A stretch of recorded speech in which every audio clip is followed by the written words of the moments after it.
Netflix and the like, it's getting quite tricky. David Doepel joins us now from Perth to talk about his company, Demand.Film, and how it's addressing that problem and helping cinemas and filmmakers make money. Great to see you, David. Thank you so much. Just to start off, thank you for having me on. Yeah, we'll help bring people into the picture. How does Demand.Film work? Well, really the Airbnb of cinemas.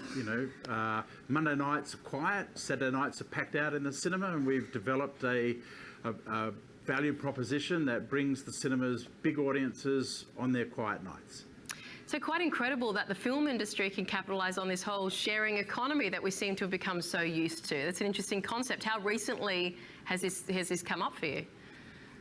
Yeah, we had our first screening in Australia using this model in 2014. We launched our own platform, Demand Film, with all the code base written and engineered in Australia in 2016. And we're now in 7 countries around the world, and we have a network globally of 2,500 cinemas.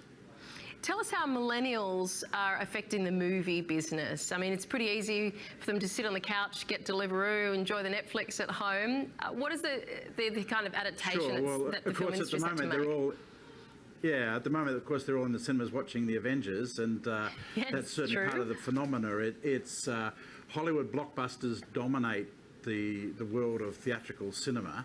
Probably 90% nearly of the global box office comes from those films, and we love them, and we love them on the big screen. But there are many other movies that really also belong in the cinema, that are cinema worthy, big screen, big sound, with an emotional wallop.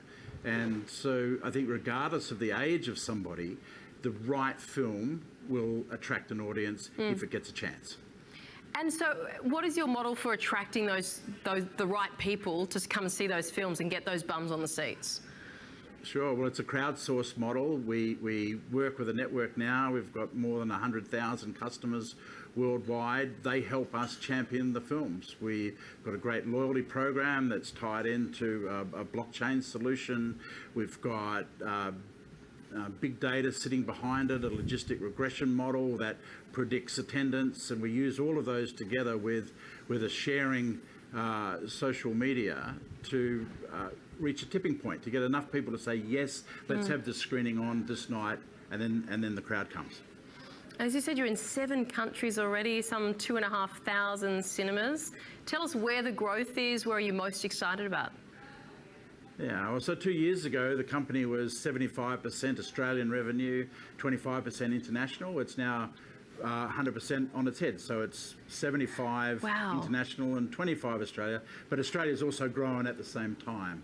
And so what we've tapped into, I think, is a global phenomena of the need still to get together and to be entertained and to be inspired. And the sector of the cinema business we're in, called event cinema, is in fact growing about 6% year on year at the moment. And so you see yourself as attaching yourself to that growth in some sense?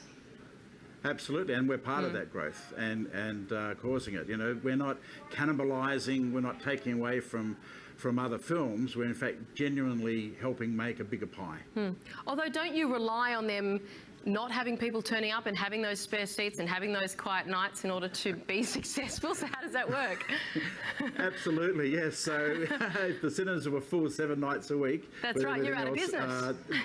There would be a challenge. Look, we'd find a way. Yeah. But at the moment, we do bring a real value proposition to the cinemas in terms of their bottom line. And because not only do they participate in the revenue of the film, they sell more popcorn and cool drink as well. For the filmmakers, we help de-risk that process and decision to go into cinemas, the marketing of which is very expensive. And then for the general public, it's about more choice. You can watch Netflix any night of the week or go to iTunes, and there's myriad films everywhere. Wonderful movies, wonderful TV, and we believe also that the cinema should look like that as well. And you're actually in the search for equity partners via crowdfunding for your own business at the moment, that's right? Yeah, absolutely. And look, that was a logical step for us. We crowdsource our audiences for screening, so why not take advantage of the legislation change in Australia and equity crowdfund this next stage of growth of the company. And so Birchal, who the company we've partnered with, we've known them previously through their regular crowdfunding company, Possible, where a number of films came to our platforms years ago from that mechanism, so they were a natural fit. And of course, just recently, the record-breaking success was Sheba, which was done on that platform as well. Yes, of course, famously. We know that people, when they go to the movies, like the rewards of the popcorn and the drinks, as you said. What about investors in this type of thing? Do they get bonuses as well? Yeah, well, hopefully the biggest bonus will be driving the share value of the company and working towards some kind of liquidity event in 2020, 2021. But in the meantime, the chance to be a part of a growing company, and there'll also be a few perks as well offered out in terms of discounts and the like. So interesting. David Doepel, thank you very much for joining us and telling us all about the business. It's fascinating, and we certainly have to spend a bit of time on this show talking about Avengers, I got to say. So yeah, nice to get that in as well. Thank you so much. Yeah, very good. Thank you for your time.